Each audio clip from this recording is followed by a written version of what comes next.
All right, everybody. Welcome to another Esoterica live stream. Although this one's quite different. This will not be me so much doing Q&A and answering questions, but it is unique in that I'm very honored to be joined by an esteemed colleague in the world of absinthe. I think a person who has one of the most elaborate and sophisticated palates when it comes to tasting absinthe, both vintage and pre-ban, and of course contemporary absinthe. And that's my dear friend and colleague, Adrian. Adrian, thank you so much for spending some time and hanging out with me this evening. Thank you so much for having me. This is amazing. I've been looking forward to this all week. Of course, I mean it's great to have you. Folks, like I said, this is absinthe is a thing that I've been working on directly and indirectly. I don't know, since the late '90s, which will give you some clue into how old I am.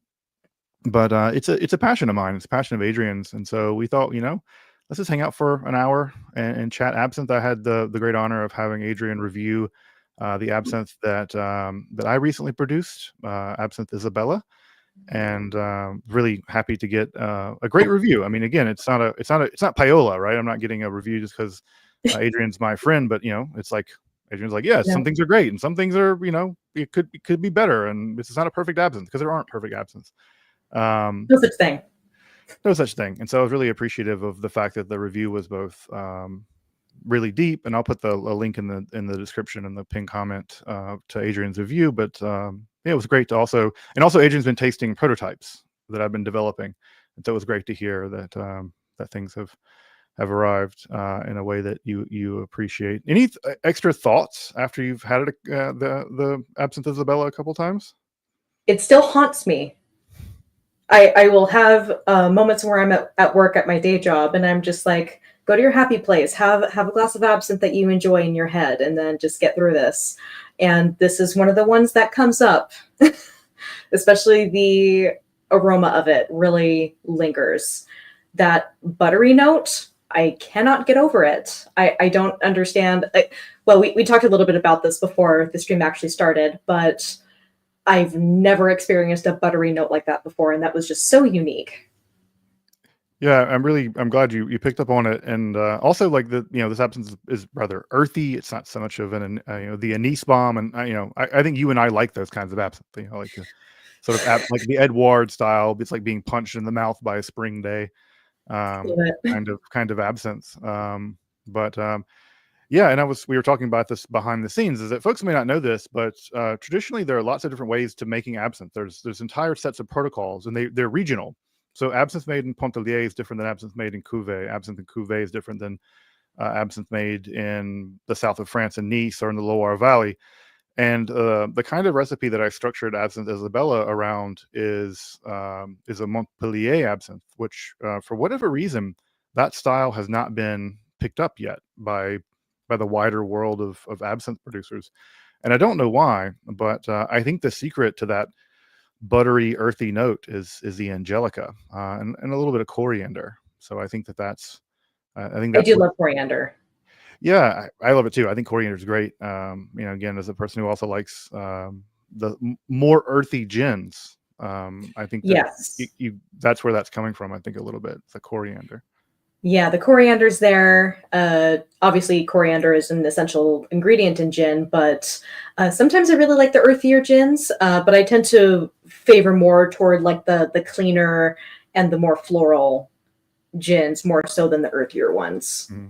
Yeah, again, I think this is also like with gin too, right? Is that gin has a huge range of expressions, and absinthe does well. I think many people think absinthe tastes like licorice, which is not true. My husband, for instance. Yeah. Look, people like what they like, and I'm not here to, to yuck their yum or to, I don't have the ability to do that. But I think that once you get past the idea that it tastes like licorice, which it doesn't, there's a lot more complex flavors in there of, things Yeah, like it drives me crazy when people are just like, oh, just go buy Sambuca. It's the same thing. Or they're just like, oh, go buy Malort. That's the same thing. No, it's really not. Yeah, It's my not. lord, it's definitely not the same thing. Speaking as someone from in the Midwest, where people are really, Malort's really getting a comeback. Yeah, shocking. Yeah, I don't get it. Um, but Yeah, I know some folks are asking when the absinthe is going to be available. Jason asking in the chat when it's going to be available. It's totally dependent upon forces beyond my control, guys. Yeah, I wish I could tell you that tomorrow we could get it distributed, but as people may know, the system of alcohol distribution in this country is a complete mess, and it's garbage. it's terrible. It's just awful. It ranges. Yeah, it's all kinds of bad things to say about it, but we're working on it, and so as soon as it's available, I will definitely let folks know. But Adrian, maybe as you pour yourself a glass of the Green Fairy, maybe you can share with us how you got into absinthe. What sort of got you into to Um, uh, to becoming yeah. basically one of the world's experts in absinthe Aw, tasting? you're It's so true.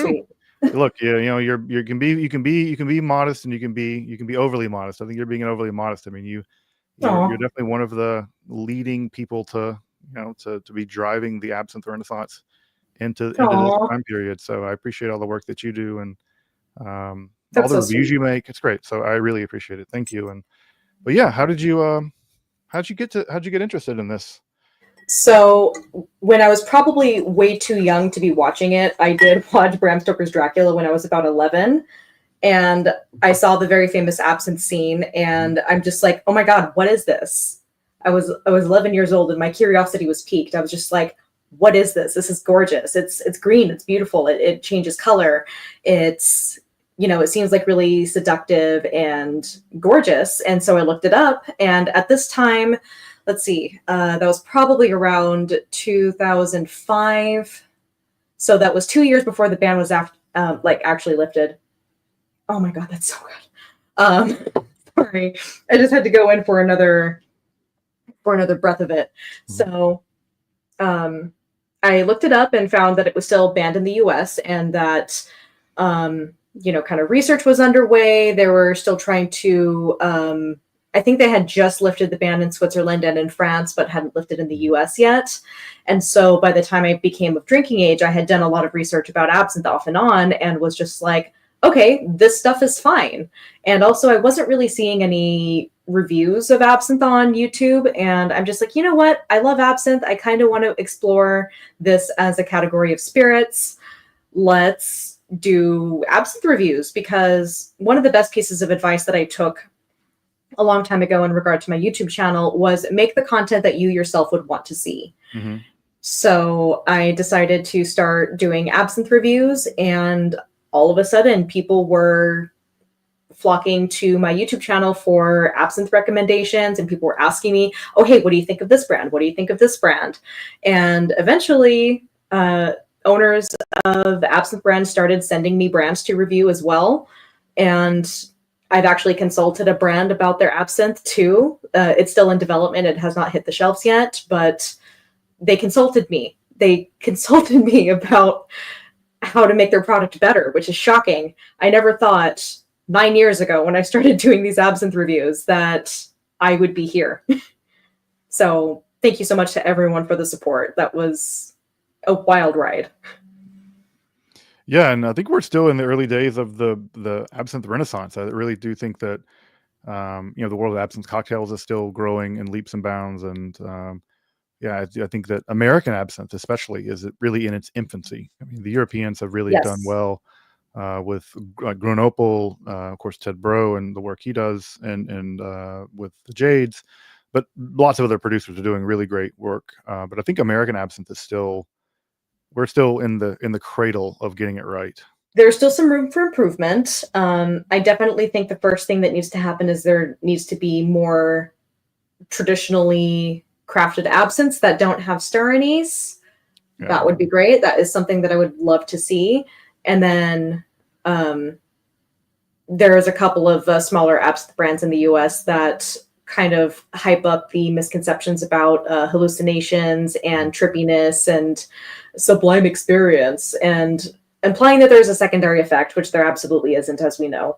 Um, so if they would clean up their act on that a little bit as well, that would be lovely. But yours is definitely one that I'm happy to recommend as an excellent United States made brand, Dr. I, Justin pr- Sledge. I appreciate that. Yeah, and there are some. I think there are some great American absinthe. Mount Defiance comes to mind as a really really good. Yeah, Uh, I've heard of that one. I have not had it yet. I think it's probably the best. I mean, I'm not going to say, I don't, again, I'm a biased person because I'm in the market now, but I will say that, yeah, Mount Defiance, because also they're working with Kirk Burkett, who's, I think, one of the best absinthe botanicalists in the country. Love. Kirk Burkett's great. He's just he's an amazing, artist. He, grows a ton of he grows his own wormwood, and he really just really knows absinthe botanicals very well. And I think he's working directly with Mount Defiance to produce theirs over in Virginia. Cool. And I would say that I think in my experience, I would say that they're probably the best being made in this country. So I have to get you a sample. I have some. Ooh, okay. Yeah, I Yeah, love that. Thank I'll you. send you a sample. Yeah, they're great. I'm so sorry if you can hear my cat. She's fussing out in the hallway right now.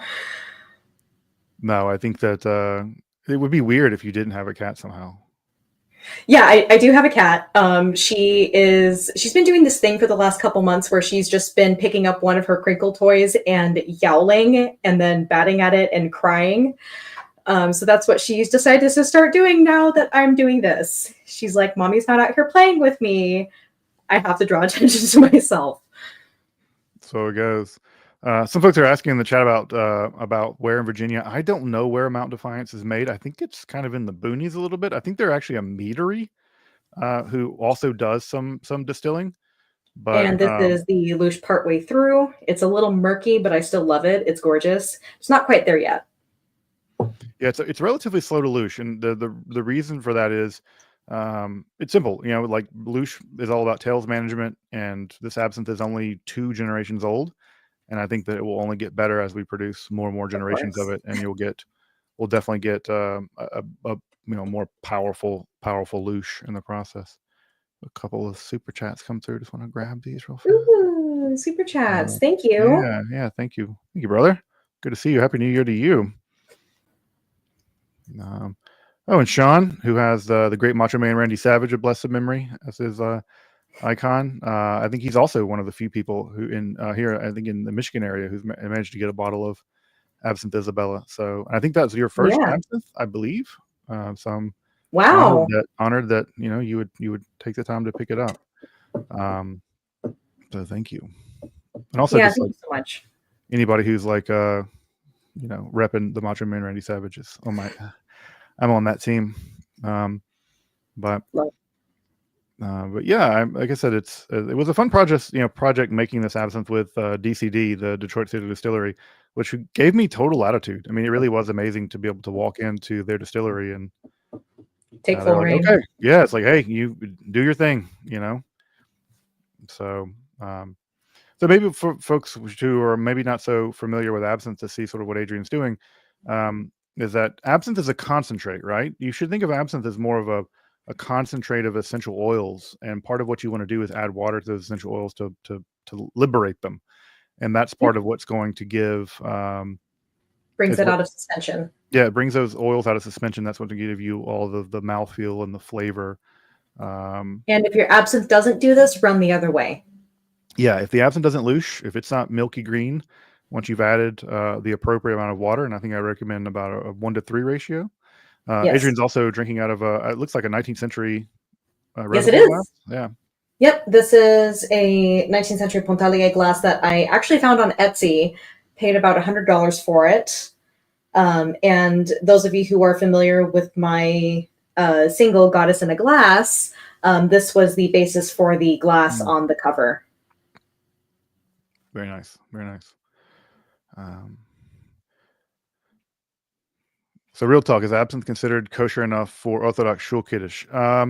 So I'll say 2 things about it. This is a funny question. So there is a story that one of the rebbes in the Hasidic world, which I don't know which rebbe it wasn't Lubavitch Rebbe, it was one of the rebbes. On Yom Kippur, he made Havdalah on absinthe. Like, it's the most important demarcation of the year. It separates the holiest day of the year from the regular year. and allegedly he made this very important blessing over absinthe. I've read this in one of these tales, and I need to track it down a little better. So, Yeah. So the short answer is there is this absinthe. The Absinthe Isabella does not have a hechsher, and the reason why that is just the distillery didn't want to pay for one. I asked to have a hechsher put on it. I would have paid for the hechsher, but they didn't want to do a hechsher.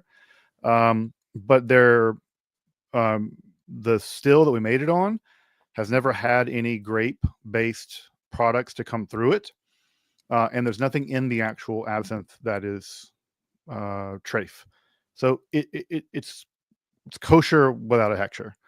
So Nice.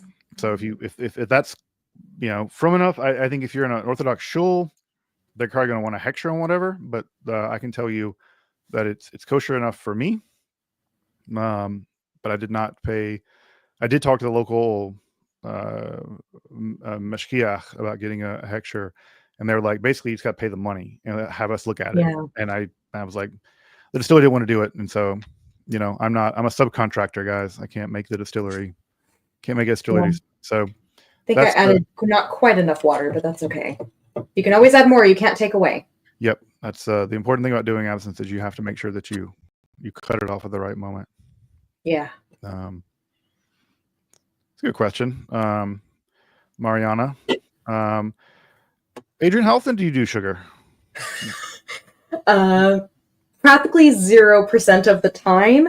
The only times that I do ever bother with sugar is if I'm doing like a TikTok version of the absinthe ritual for the absinthe that I just reviewed on YouTube. Every now and then I will get a couple people shouting at me just like, oh, hey, where's the sugar? Where's the sugar? You need sugar to do this. And it's mostly coming from people who don't really know much about absinthe. So it's not a requirement. It is a matter of personal preference. It's actually super funny. My friend Marciano from the show that I'm going to be working absinthe ferry service for intermission in Seattle called Bohemia. He actually told me that Ted likes his absinthe with water, or not with water. I'm so sorry, obviously with water, but with sugar. So that was a little shocking when he told me that. Yeah, Ted. I remember Ted when we first discovered absinthe. He and I were hanging out in New Orleans way back in the late '90s, and Ted was horrified to find out that absinthe was based on anise. He hated it at first, and only later developed a taste for it. So it's different. Yeah, I'm the same way. I never use sugar. And again, maybe folks should know this is that if you've ever been to France, one of the things you'll learn about the French very quickly is that country is a country with a sweet tooth. Every single corner has a pâtisserie or some kind of sweets, and it's a culture that very much likes to eat sweet. And yeah, the pâtisseries and the boulangeries and croissants are very often sold as breakfast items or as an accompaniment to your breakfast. My husband and I took a trip to France back in late September, early October. It was amazing. It was my first time there. I felt so at home and I can't wait to go back. And everyone that I met over in Pontarlier and in Switzerland also are just like, please come back. We would like you to come back. Please come back. Yeah, Pontarlier is it's a fun, the Absinthiads are really a fun. It is. I'm traveling to Egypt next month to do this class I'm doing, these courses, and I'm stopping in Charles de Gaulle, and I have a 10-hour layover in Charles de Gaulle. And so I'm thinking very seriously about packing just like stuff in my my suitcase in one of those lockers and just taking the train to Paris so I can go see Notre Dame, and since it's been reopened and all that, so I'm very tempted to do that. But people ask, like, should you? I also never drink my absinthe with sugar, and people say, well, what's the right way of doing it? The right way of doing it is the way it tastes good to you. If you like, except no fire, no fire. Yeah, no fire, because that doesn't actually make anything taste any better. No. Yeah, if you find yourself burning your absinthe, then your absinthe is bad, or you're making mistakes, or both. But yeah, if you want to drink your absinthe with sugar, then that's clearly traditional. I mean, there's 10,000 absinthe spoons out there. So That's many cool. absinthe spoons. And speaking of absinthe spoons, I actually brought one of my favorite pieces in my absinthe antique collection. Mm. This is an absinthe grill from the 19th century, and this is in the iconic um, seashell shape, which was referred to as Saint Jacques. And this is just gorgeous. I'm a sucker for anything that has any kind of seashell motif.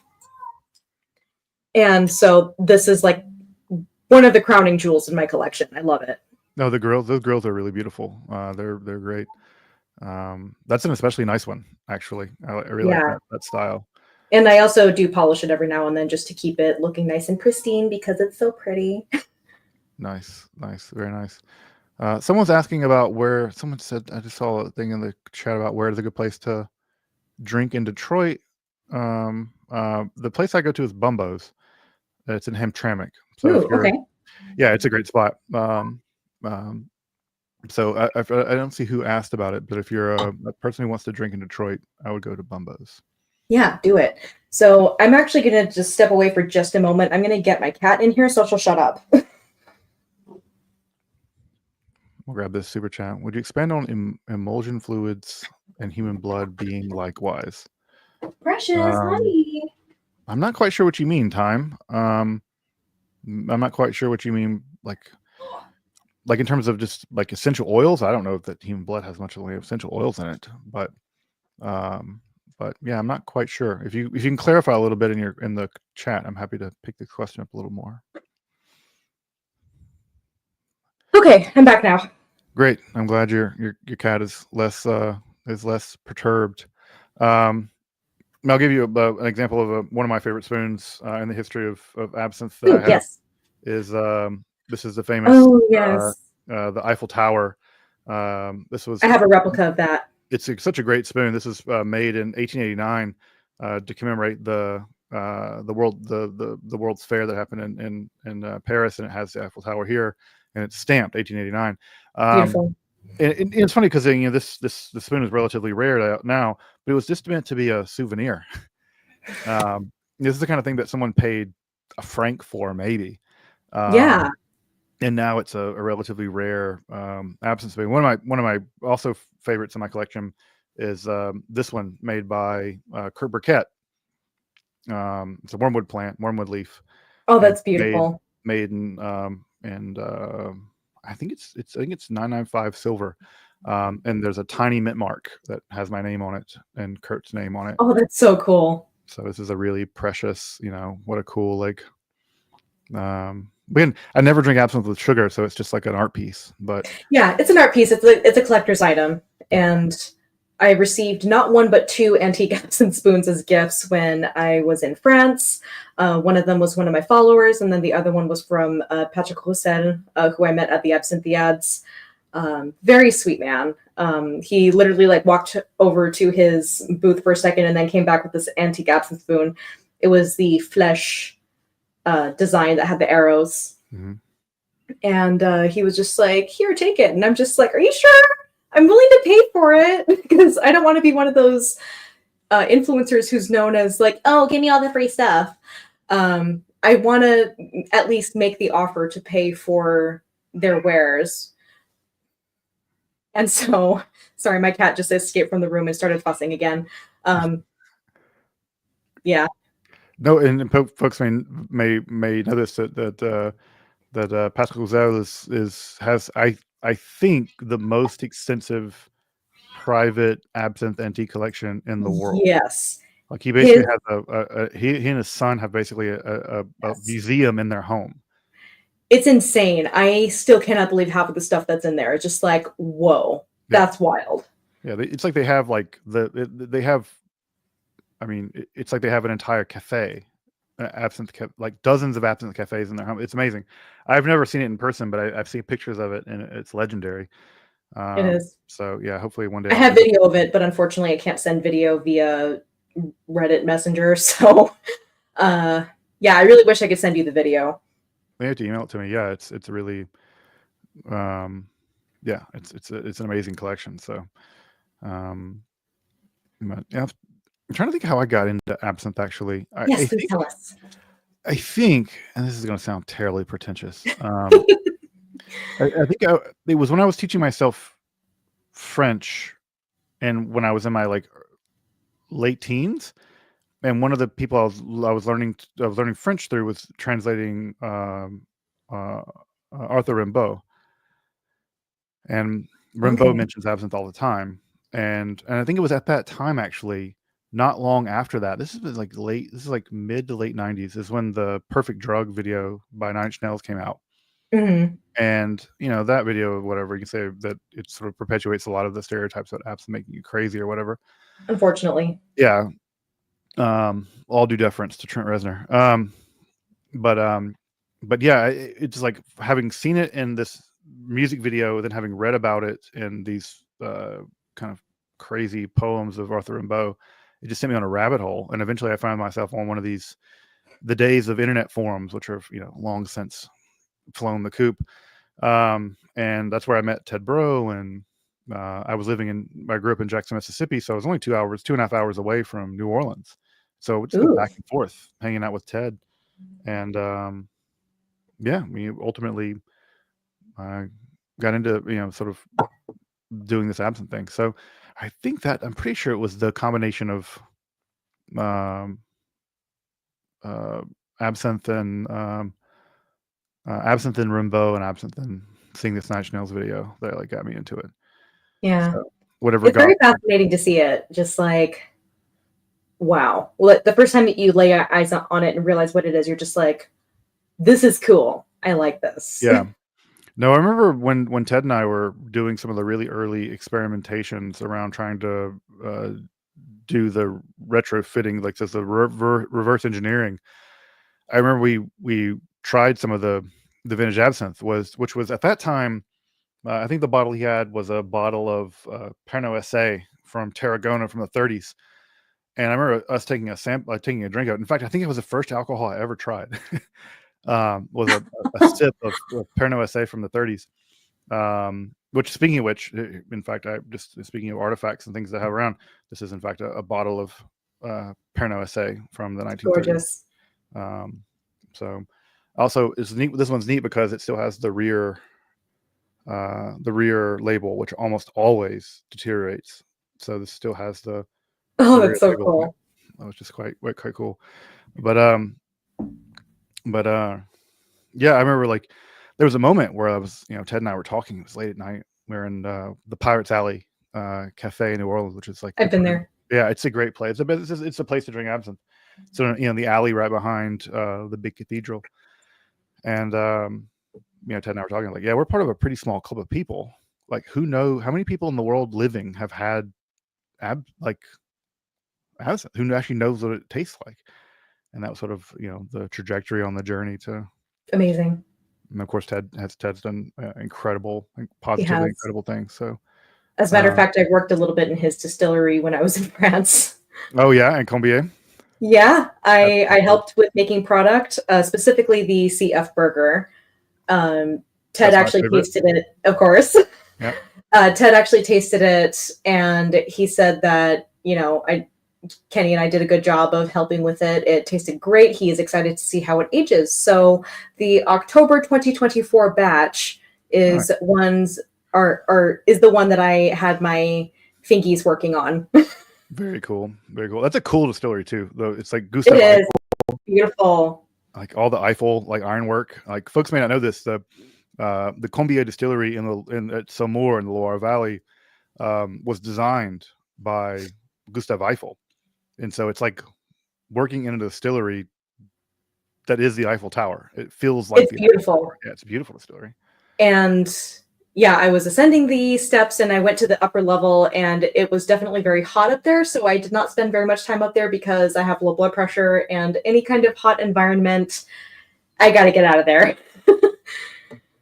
Yeah, no, it's like really cool. It's a cool distillery.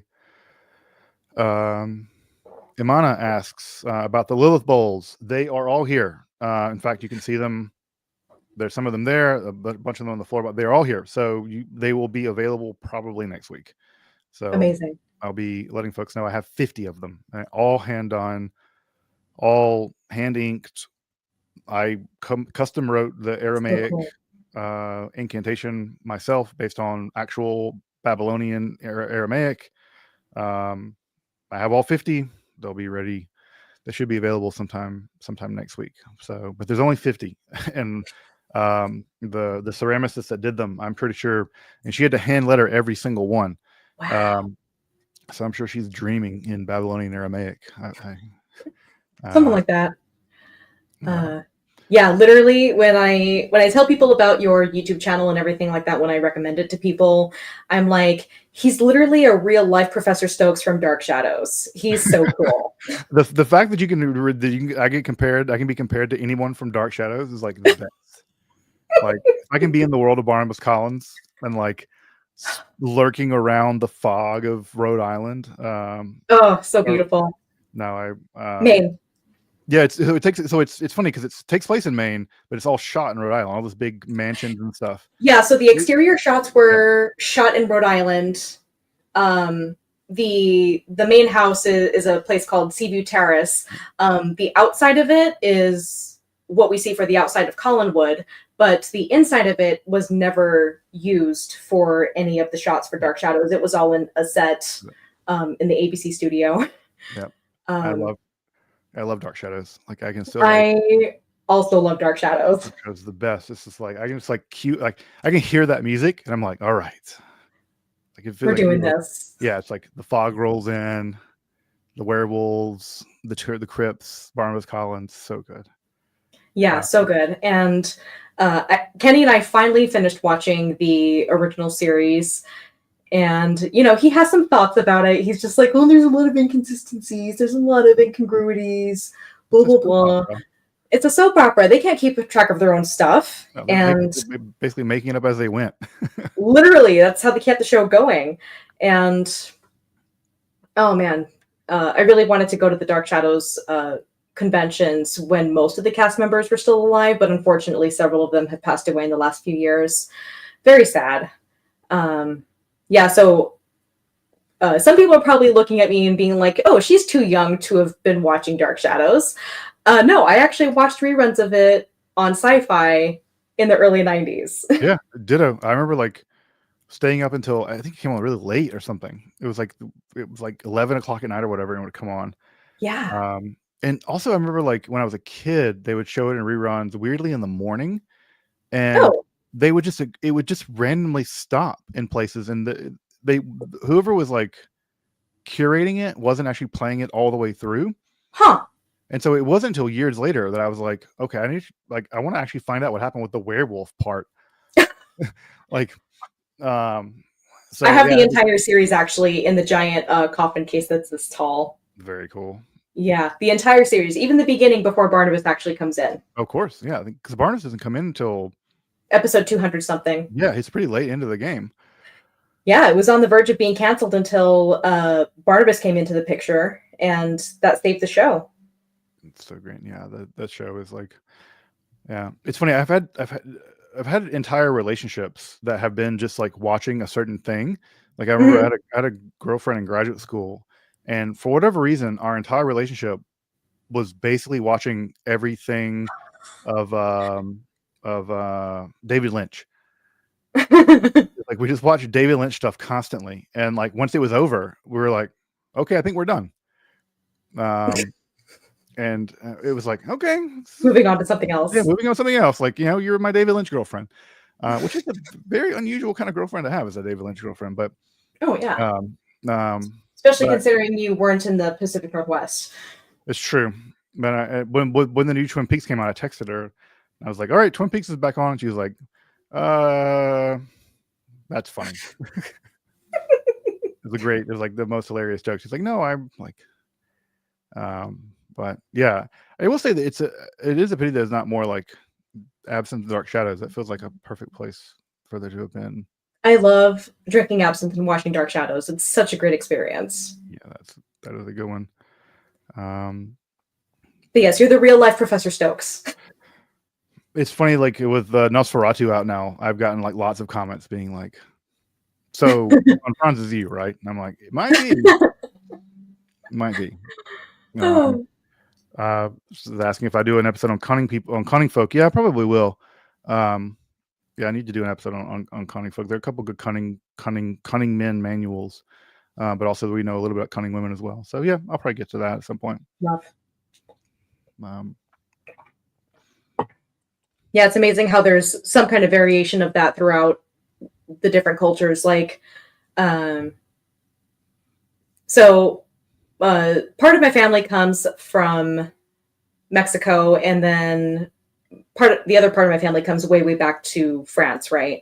So my Mexican grandmother apparently has a little bit of like psychic things happening, and I think a little bit of that has been passed on in the in the generations. It's kind of funny. Yeah. Also, I like the fact that there's like, again, thinking about the connection of goth stuff and like Mexican stuff is like the Adams family, like Gomez Adams, like I love the fact that there's like there's this connection there. And the new Wednesday Addams series, they've really like turned that up a lot. What's really funny, my maiden name is actually Gomez. That and I also like the fact that the most controversial and weird thing about the Addams family, the original Addams family, was that Gomez Addams actually loved his wife and showed it. Yes. Like everything else was like the jokes were just like how much they hated their wives. Boomer like, humor. Yeah, it was like the weirdest thing about Gomez Addams is that like he like actually loves Morticia. Yeah, cara mia. Yeah, what a toxic culture of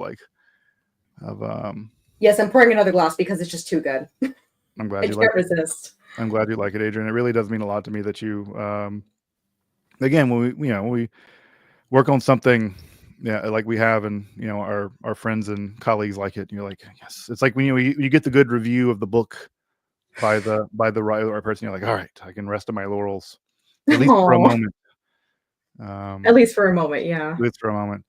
I was talking to the main distillers at DCD, and we were talking about maybe doing an absinthe, not this year, but maybe next year, where I'm going to revamp the recipe slightly.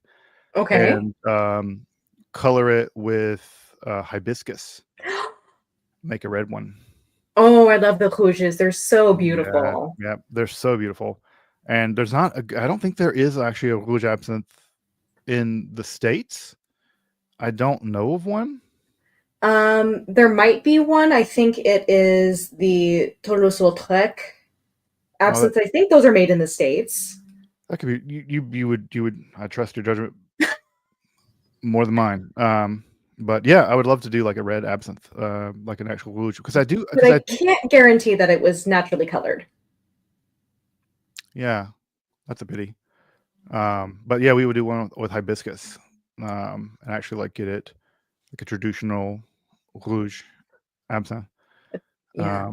So if I'm able to do it, I'll let you know. And yes, it'll be a lot of fun because I've never actually made one. And I think it would be a fun experiment. It would be a really fun experiment, and I would need to do like a few experimental batches. So it'd be the kind of thing where I'll be bothering you with samples. Oh no, not prototypes. Yeah, no, the not terrifying that. job, the horrible job of having to prototype absinthe. So no, seriously, like I think working with like rose petals also in addition to hibiscus would be really interesting. I wonder, it's so I wonder if that's allowed. The FDA is so picky about what you can and can't use to like really. Yeah, oh yeah, like so so the big thing about absinthe in terms of the law is not what's in it, aside from you can't have above grade thujone and finchone. Like you can't, which is ridiculous. Right. It's just, I mean, there's no thujone and finchone here, or minuscule amounts. In fact, they didn't even require us to sample it. They did no analytical. The government did no analytical sample of this. They just took our word on it. But wow. So when DCD submitted our protocol to the feds to like test it,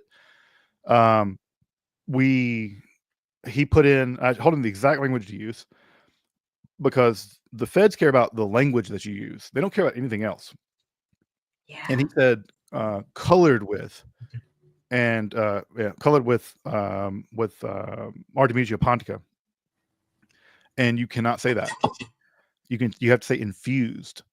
Ugh. and they rejected the label. The first time we put the label in, they rejected it. I told him, look, man, Wow. like, you got to listen to me. Like, I'm telling you, they're picky about this stuff. He changed it. It passed. Yeah, legalese. Exactly. That's wild. So, but the FDA is picky about what you can put into I mean, for good reason. They're picky about what you can put into a consumable beverage. And I wonder if rose petals are allowed. I don't know. I think rose petals might be allowed. I mean, rose water is definitely like readily available in the Right. States. I can't see why rose petals wouldn't be allowed. Yeah. Again, the federal government's like.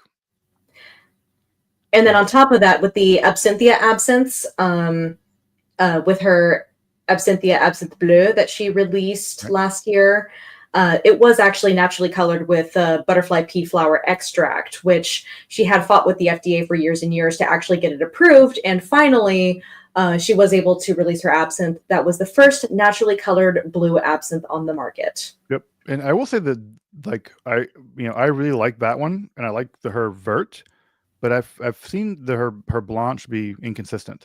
Yeah, she said that she is working on it. Those were some of the first batches that were not quite up to par, but she didn't want to be wasteful. Yeah.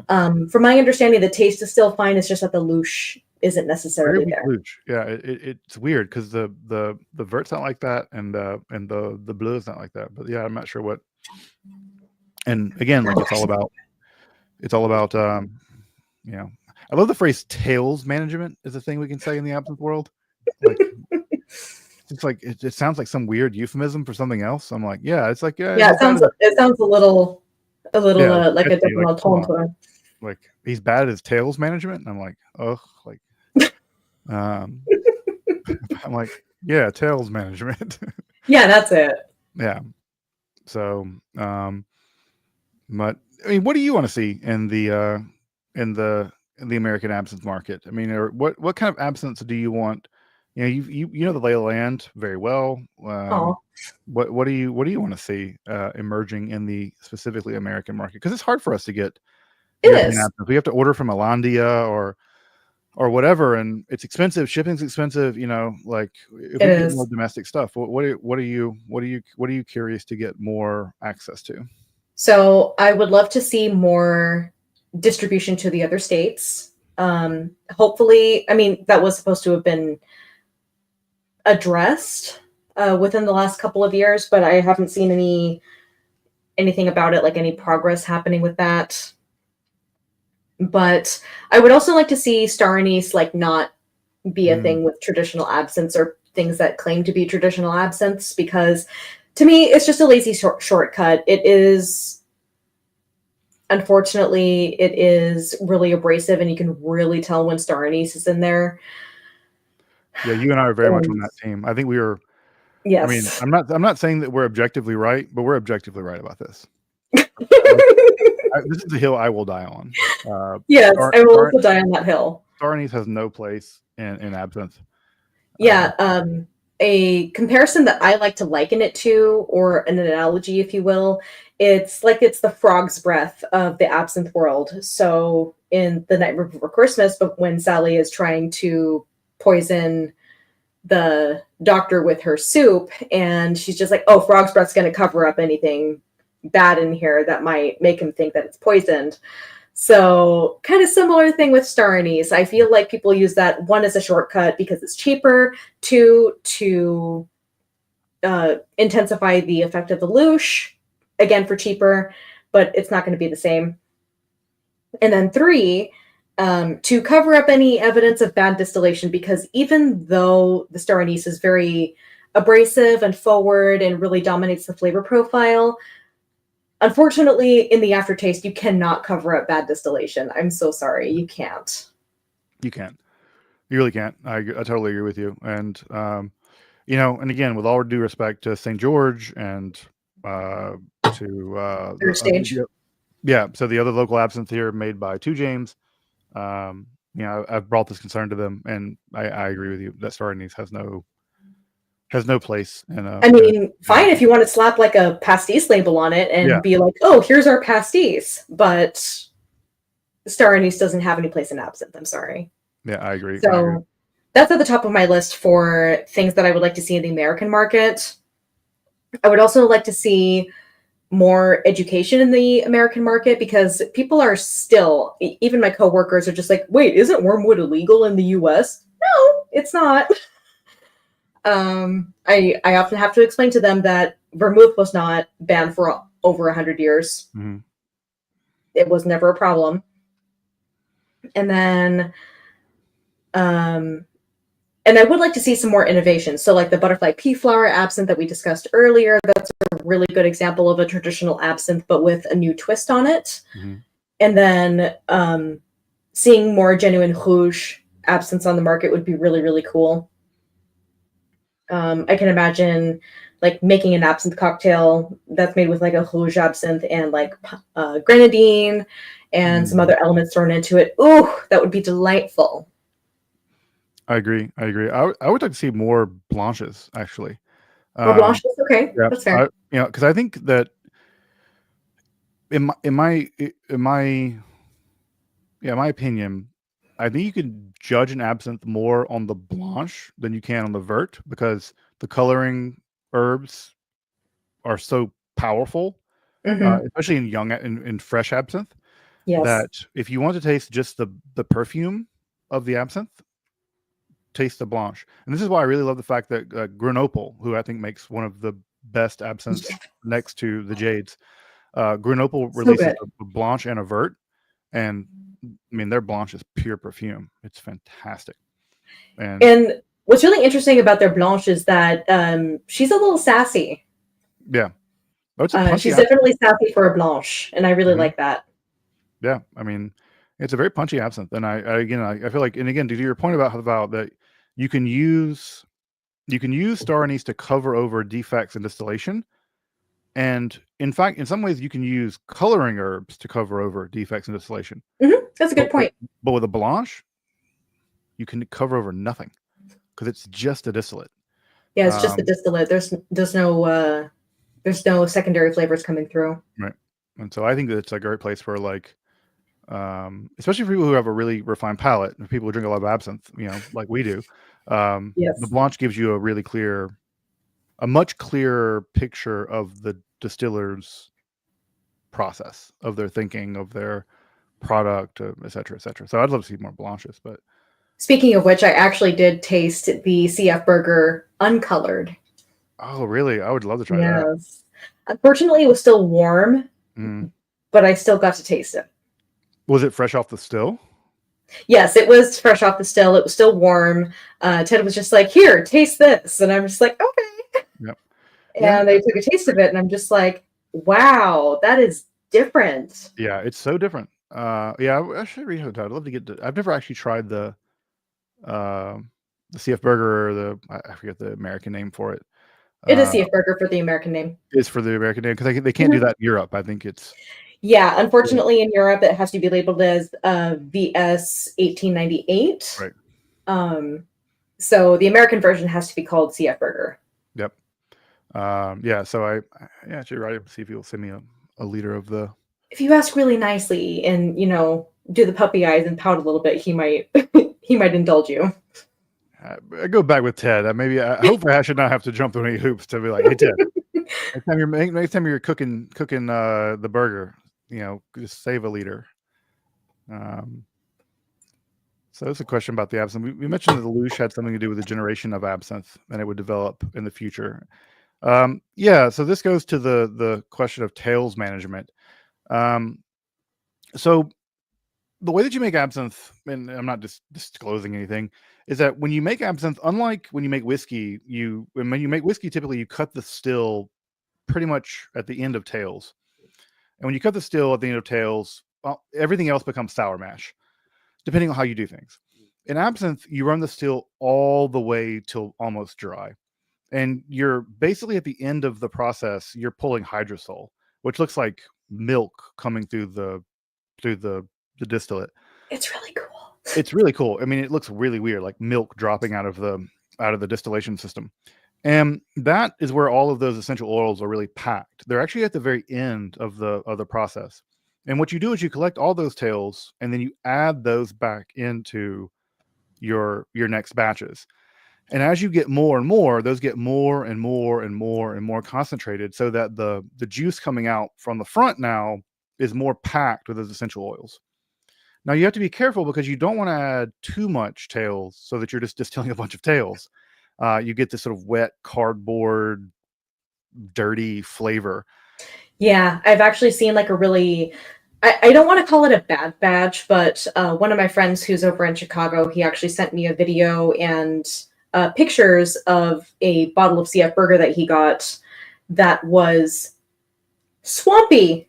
Yeah, you can get tailsy. You can get tailsy absinthe that way.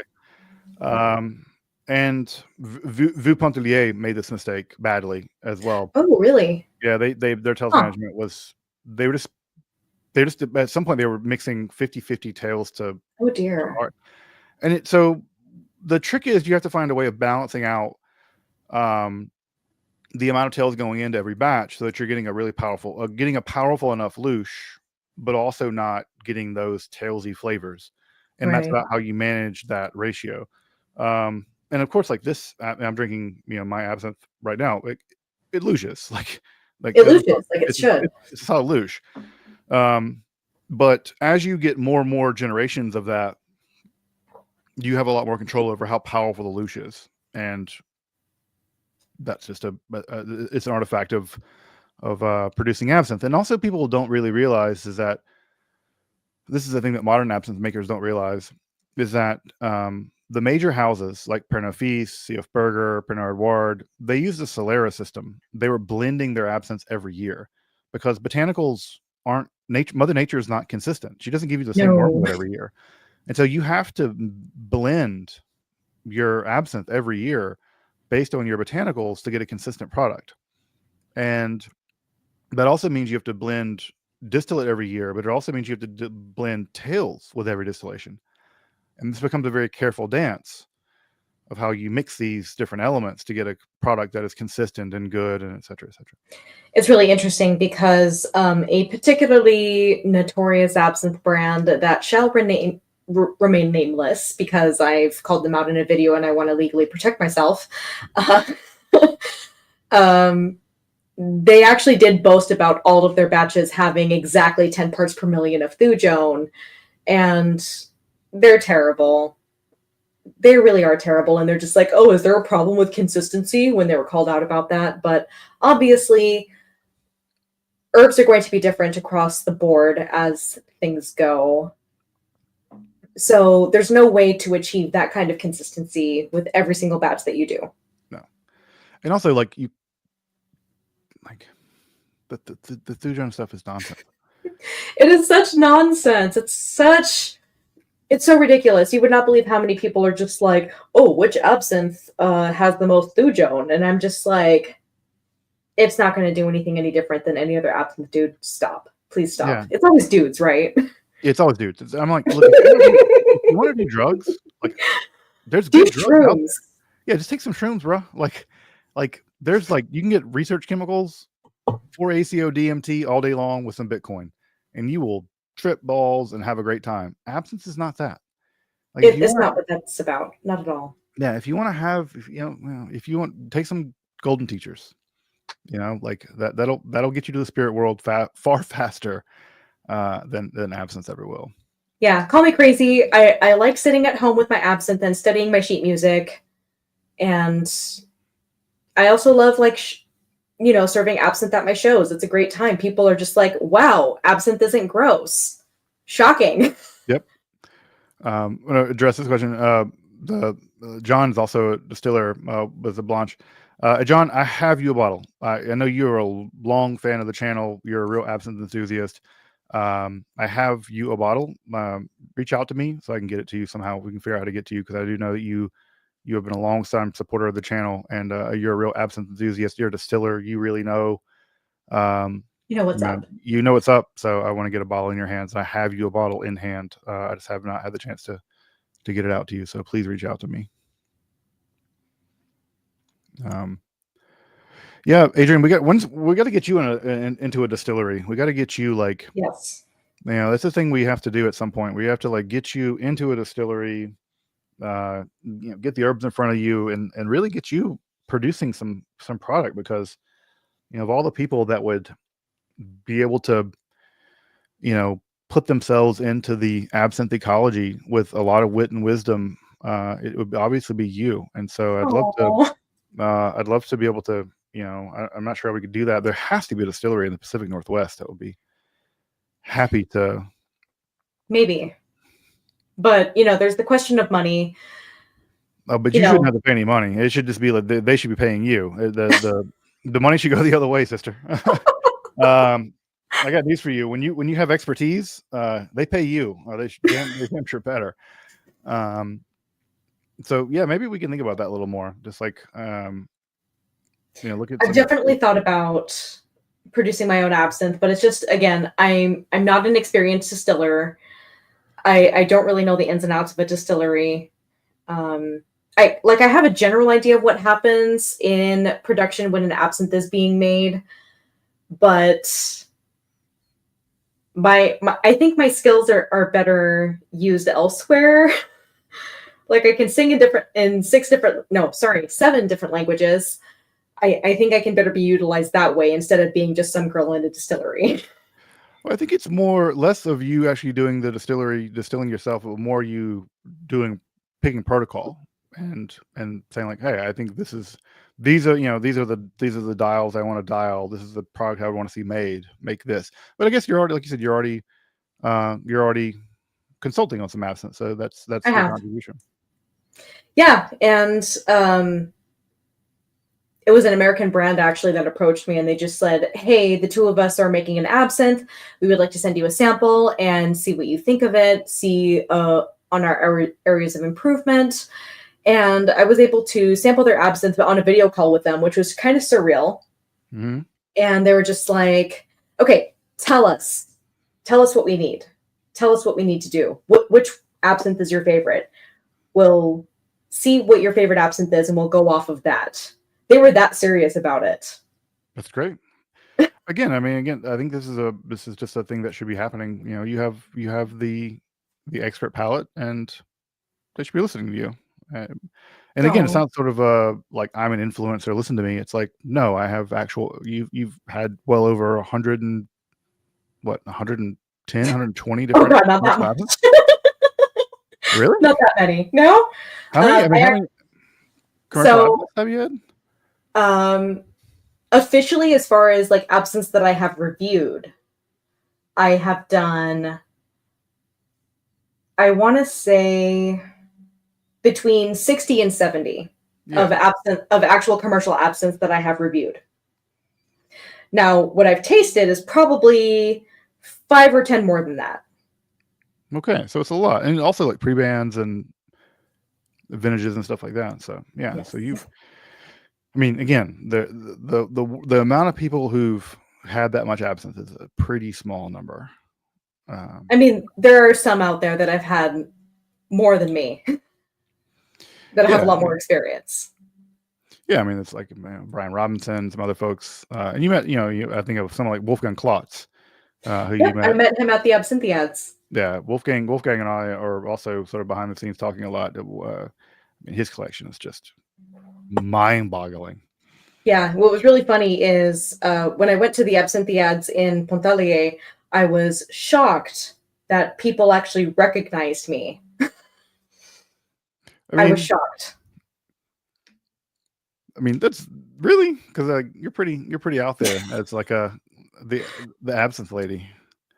Yeah, like I would do the polite thing and introduce myself to people, and they'd be like, "Oh, we know who you are," and I'm like, "Okay."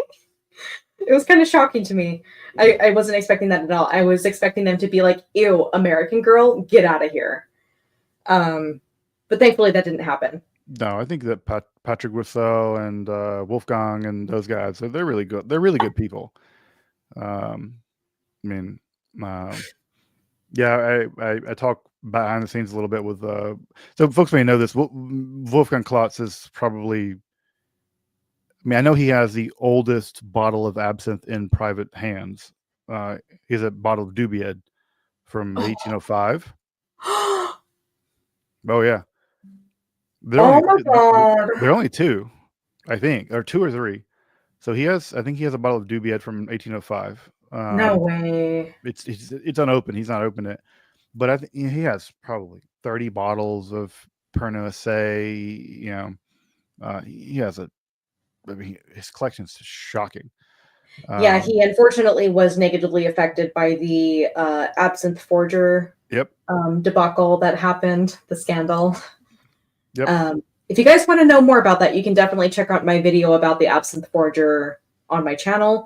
I go into some elements of it. There's basically some dude in the UK who was trying to sell fake pre-ban absinthes, and it led to a lot of horrible distrust within the community. It was terrible. No, it was the greatest. I mean, he did sell. He sold tens of thousands of dollars, maybe up to $100,000 worth of fake pre-ban Ridiculous. absinthe.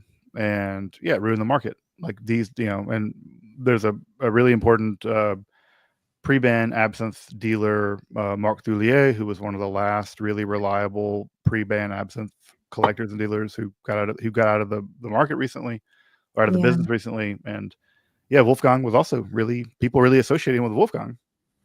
Wolfgang's a very legitimate collector.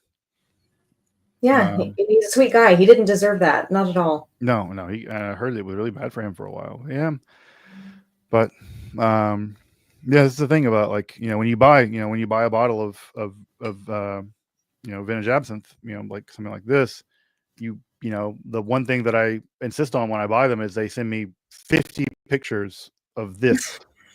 That's the only part I care about. They're like, no, this, the label. I'm like, no. Look at this. No, I need the highest resolution pictures you can send me of this part right here. Because everything else is commentary to that. If I can see that the foil is undisturbed, but I'm like, good. Yeah, I'm like, all right, like I need to see but the rest, Wolfgang actually had another bottle of the absinthe that you sent me, that I bought from you, and he shared it with me, and it was lovely. Oh no, those bottles of Pernod Fils from the 30s. I mean, crazy, they're delicious. I mean, it's. I will say that it's pre-ban absinthe without pre-ban absinthe prices. Yeah, it's representative of what it should be. Yep. And honestly, a lot of absinthe distillers that are out there that are just like, oh, we backed off on the anise, or oh, we don't have anise in our product. I'm just like, if you don't have any anise in your product, it's not a real absinthe. Sorry. Yeah, and people are like, oh, it's not anise forward. I'm like, I don't know what to tell you. Like, this is an anise-based product. Like, you can change how the consumer engages with that, but anyone who tells me that their absinthe doesn't have anise in it, and I'm like, well, it's not absinthe. Yeah, sorry, bro, it's not absinthe. Yeah. It might be good, but it ain't absinthe. Yeah, when I had my show back in June of last year, and I served absinthe at my show, you would not believe how many people came up to me and were just like, wow, I thought this was going to be gross, because I served Jade 1901 at my show. Because that just enhances the experience. I was singing all French music from the 19th century, and it was such a good show. Oh my god, so much energy. I really wish you could have been there. Oh, it'd been lovely. Maybe I'll get to make it out one time. Ooh, yes, I am having another show this year, so I don't have the details ironed out quite yet, but it's going to be mind-blowing. So people would come up to me while they were having their absinthe during the show, and they would just be like, what is this? This is absinthe? I'm like, yes, this is absinthe. And they were just like, I thought this was going to be gross, but this is absolutely delicious. I don't understand. No, I mean, it's funny. We took pictures of us literally loading Grand Wormwood into the still, because we were like, oh, does this absinthe have wormwood in it? I'm like, yes. Like, are you sure? And I'm like, no, show them my phone. I'm like, here it is, literally charging the still with Grand Wormwood. Yeah. It's almost like that's a main ingredient or something. Isn't that weird? I've heard legends that one has to have all three parts of the Holy Trinity in an absinthe in order for it to be an absinthe. But yeah, and then it's as you said, right? That the biggest thing that we have to do, and this is again to your credit, for us distillers out there, we can make the juice all day long, but if the public isn't educated They don't get about it. what is good absinthe, what is absinthe, how it's produced, what is legitimate, what isn't, and you're doing the heavy lifting to do that work. But we can produce whatever we want, and if the public isn't educated, and this is the reason why I really love to promote the work that you do, is that you're Oh, doing the education work, you're developing people's palates, you're informing people how to drink this stuff properly. So you're really doing the heavy lifting of being the public face of this absinthe renaissance. thank you so much. No, it's fantastic work, Adrian. I really deeply appreciative of the work that you do. Deeply appreciative. There are times when I feel like I'm screaming into the void and no one's listening, but then when people say the thing that you just said, it makes it all worth it. Hey, look, you have the ear of people like Ted Bro. You have the ear of people like Patrick Rossell, of Wolfgang Klotz, to whatever degree. My voice matters. The fact that all the people in the absinthe world who are like producing the stuff that is like legit and that you admire, and they're turning to you, let that be the source of your validation. Rando dudes on the internet telling you like, don't got enough Stu Jones in it. Need my two Jones.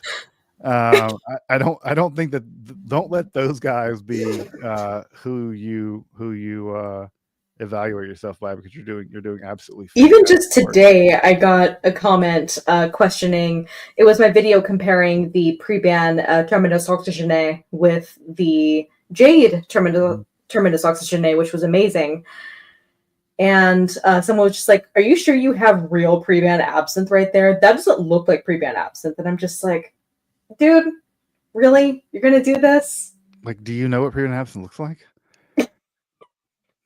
I mean, to be absolutely fair, this was a lot brighter and lighter than what I was expecting a pre-ban absinthe to look like. Yeah, yeah. It's sometimes like So that. I've heard the pre-ban oxygenate is very light. I've also heard that it is Premier Fils is also very light. right. I It's haven't very. had the Premier Fils yet, Yeah. I've heard but it's also a relatively weak louche, which is weird. interesting. Yep, I've heard that the Premier Feast has a relatively weak louche. But Funny how that works. I mean, they have to deal with the same stuff we deal with now, and just because they Yeah. were a big distillery, I mean, doesn't mean they were doing a good job. I mean, also when you call yourself like Remy, like maybe you're not so good if you have to like claim you're the premier. Yeah, it's kind of like the people who say like we have the most authentic absinthe in the world, and yet your brand doesn't fit traditional Swiss laws about what constitute as absinthe. Yeah, I'm naming a particular brand that shall remain nameless because they're terrible. yeah. That's so much I fun. still can't believe how many times they have tried to get me to promote their absinthe. It's just like, oh, like what state are you based out of? And I'm just like, sorry, no, I'm not. I'm not going to review your brand, dude. I'm sorry. I'm Yeah. not touching that with a 10-foot pole. Unfortunately, my mother-in-law actually bought a bottle of it, and I had a chance to smell the bottle itself, and I was just like, okay, no. This is really bad. Even just from the smell, it was Oh, bad. yeah, it's like that stuff like grandma's cough medicine. Ugh, worse. Yeah. Again, it's so much has to be done just around education, around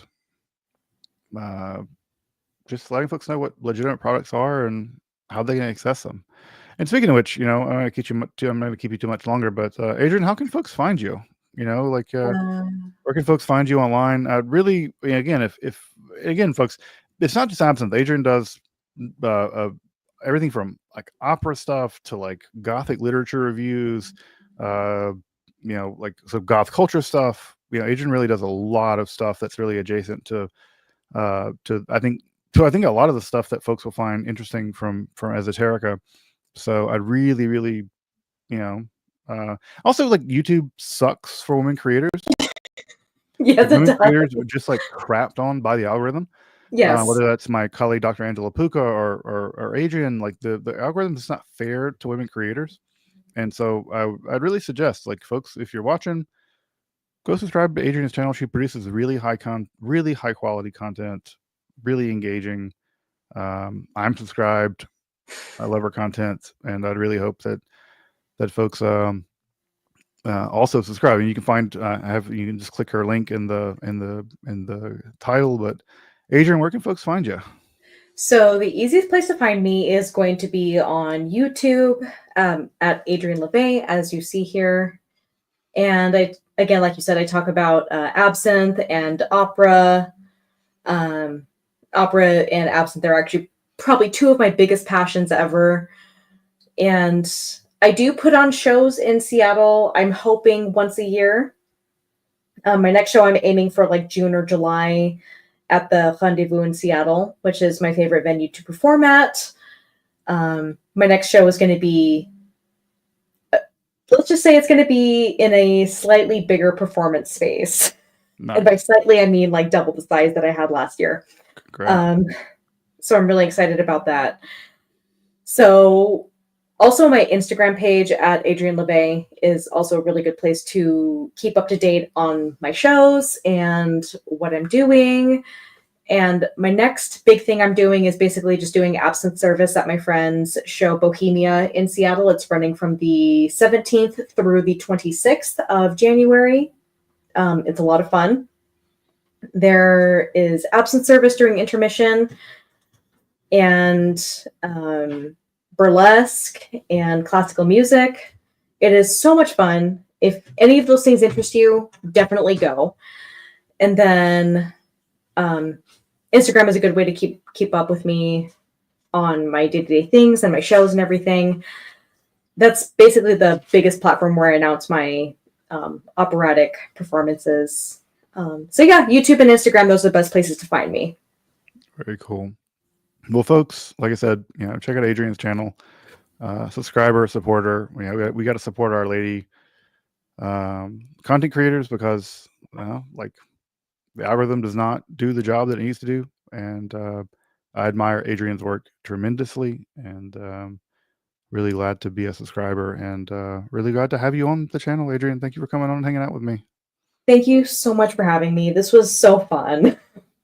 It's wonderful. It's great to, again, it's not exactly like traditional esoteric, content, but also, like, that's the great thing about having a YouTube channel. You can do what you want. It's still wicked fun. Yeah, it's fantastic. So, all right, folks. Well, I hope folks are enjoying this episode on the Formicarius that I put out on yesterday. And yeah, I'll be on a live stream this week for a Q&A. So folks can come, grab a more traditional esoteric Q&A on Friday. And I think, like I said, the incantation bowls are going to drop this week. So look for those. But other than that, folks, I hope you guys have a great night. And yeah, thank you again, Adrian. And take care.